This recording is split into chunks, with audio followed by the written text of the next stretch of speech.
Welcome back to Briggs on Books, where we've been talking to authors from all over the country and all over the world today. So many authors.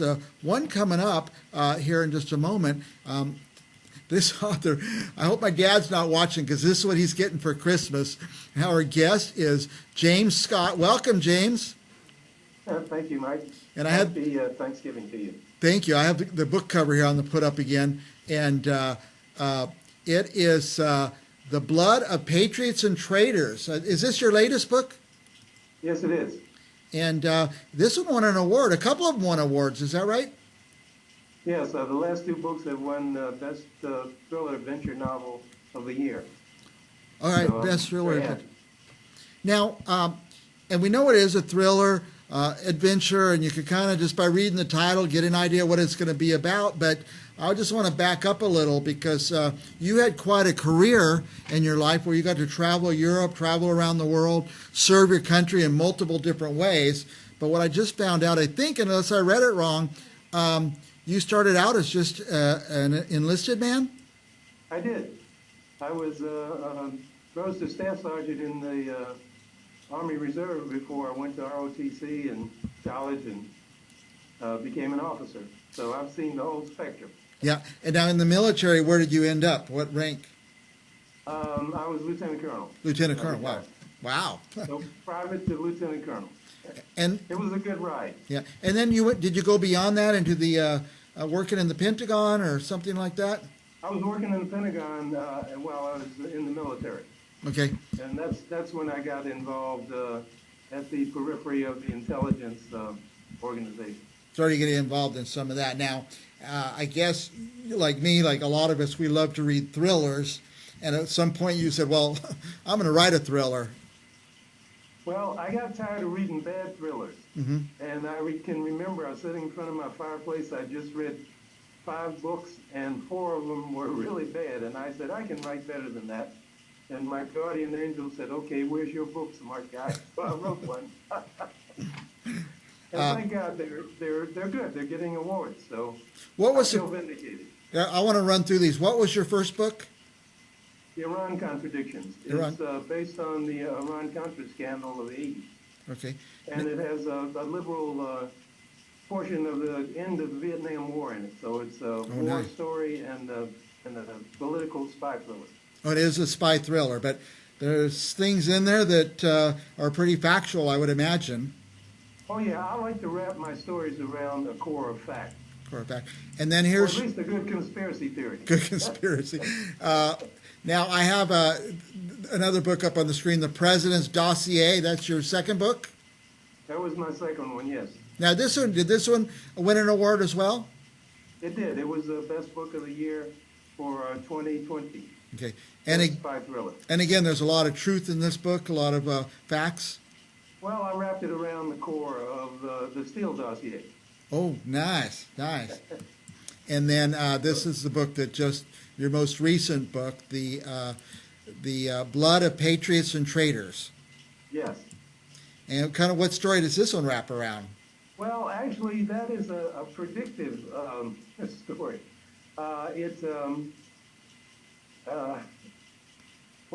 It predicted what would happen, sort of, in Ukraine. And I started a book about, I guess, maybe 17 months before the invasion. Huh. It doesn't deal with Ukraine. I won't give away the whole plot. Okay. But, yeah, if you read it, you will get it. Now, of the 3 books you wrote, I mean, do we need to read those in order, or they all stand alone?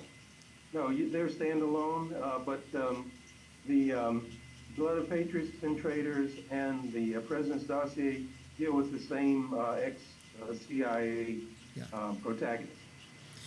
Oh, the same guy? Yeah. The same protagonist? I love that. Max Geller is his name. Now, the first one, the Iran Contradictions, I'm going to start with that. I'm going to do them in order. That's all I'm going to tell you now.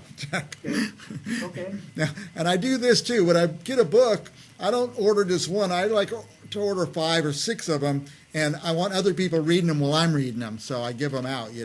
That's a fun way. Okay. Well, I have the vast stock of the first one.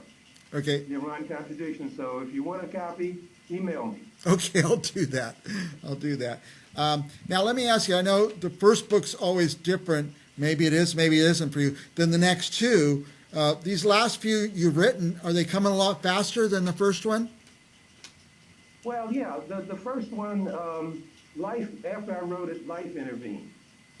And unfortunately, fortunately, my career was doing some good things, and so I didn't have a lot of time to write. And then when I got back to selling the book, unfortunately, my wife was ill and she passed away. So Yeah. that whole period, everything goes to the back burner and falls off the stove except Yeah. your loved one. Yes. So, Well, so now, then later on, actually, my wife made me write on her deathbed, literally. She said, I want you to keep writing. good. And so I pay homage to her when I write those books. Do you have to do a lot of research while you're I writing? do a lot of research because I want it to be as close to authenticity as possible. I don't want somebody to pick up and say, oh, no, that street wasn't there. Yeah. I I do. Yeah, in fact, the last book, the Blood of Patriots and Traitors, a lot of it takes place on the street where I live in Germany. In Germany. Yeah. Yeah. Our front desk guy was stationed in Germany. I'm going to tell him about this book, and I bet he'll recognize some of those places as well. I lived in Heidelberg. Heidelberg, nice. Now, the research, things from the olden days, they're easier to research than more current things like the Steele dossier and stuff. I guess, were you able to get your hands on a copy of the dossier? Oh, yeah. I downloaded all that stuff. I read it. I read everything that I could get my eyes on. And then I distilled that into what I wanted to use. Nice. Now, some of that Steele dossier maybe was made up, some was real. I don't know how all that stuff works. Well, what I tell people is, I'm writing fiction. Right. So don't try to make it fit into what you believe or what you know is reality. Yeah. So I just take some of the elements and then I create a story. Nice. That's very nice. Yeah, I like those that are kind of have real life things in them, historical events, and you put a story around them, you develop characters around them, and you could kind of imagine that you were there. And that's what I like about those. So what's next, James? Well, I've got two irons in the fire. One is I guess a revenge story, sort of. And it involves an Army general who is unhappy about some things, and he takes it on himself to fix them. To fix them. in his view. The other one is about a woman who is a mistress of one of the oligarchs. And what happens to her when things start to fall apart in Russia. Nice. Nice. So again, could be truth, could be a lot of truth in there. Oh yeah, I'm researching Gazprom, which is one of the big conglomerates in Russia, and she's involved in that. She was a geologist involved in finding minerals and so forth. So, By the way, yeah, James, it's a lot of factual. if you can tell us, can you tell us what countries you spent time in? I mean, did work in? Well, when I lived in Europe, I traveled all the way from Ireland to North Africa, and through the Far East. I was assigned to the Far East when I served in Vietnam, and I also been to Guam and other places over there. Nice. So I've gotten pretty much around the globe, and I use a lot of use my travels in my books. And did you work in the Pentagon? I did. Okay. I worked in the Pentagon. I was twice on the Army staff. I had two assignments. Nice, nice. James, I could talk to you all day because you're fascinating and your stories are fascinating. And I'm going to have you back on after I start reading your books. Anything else you want our viewers to know before we're out of time? No, buy the book. It's good. You'll enjoy it. I feel vindicated. I try to write a book that I would enjoy reading.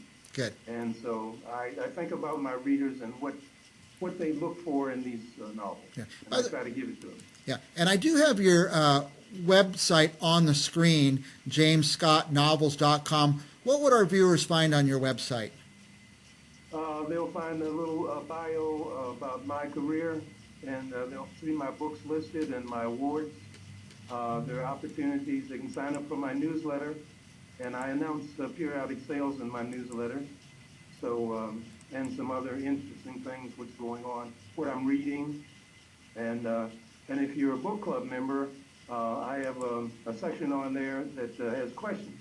If you want to use them after you read the book in your book club, you can discuss the discussion questions. Basically. Yeah, that would be a lot of fun. Now, I'm going to go to your website because I want to read your bio. That's what I'm interested in. It seems like you've had the most fascinating life. So I have. I was very fortunate. Very good. And are you retired now? I am retired now. Just enjoying writing books. Yeah. That's what I do. I know we're out of time. I'm getting the signal to cut it off, but I just want to ask you, what is your process? Do you sit down at a computer or do you write on a yellow pad? Yes, all of the above. Yeah. Sometimes my hands get tired of typing and I pull out my yellow pad. I have one right here. Yeah. And do you are you disciplined? Like 6 a.m. you sit down and start writing, or how do you do that? Not necessarily, no. Sometimes I do that when things are flowing well. That's what I do. I'm disciplined and the story's starting to come together. Other times, not so much. I just imagine walking around, going through your normal day, ideas are popping into your head. All the time. Yeah, I bet. Sometimes I can't go to sleep because the story is working in my head. Yeah. And honestly, sometimes I have to get up and write something down. Get it onto paper. Yeah. Well, congratulations on the awards. And some people say, "Oh, awards, those aren't important," but a guy like me who's always trying to decide what I'm going to read next, that really helps focus me in. 2003 best thriller adventure novel. I mean, that means something. So helps me pick my next book. So I'm glad that you got recognized, and hopefully a lot of people will follow you as well. All right. Thank you, James. I really appreciate you taking the time to come on the show, and we'll have you back very soon. Thank you very much. Have a nice holiday. All right. We'll be back with more authors right after this. Don't go anywhere.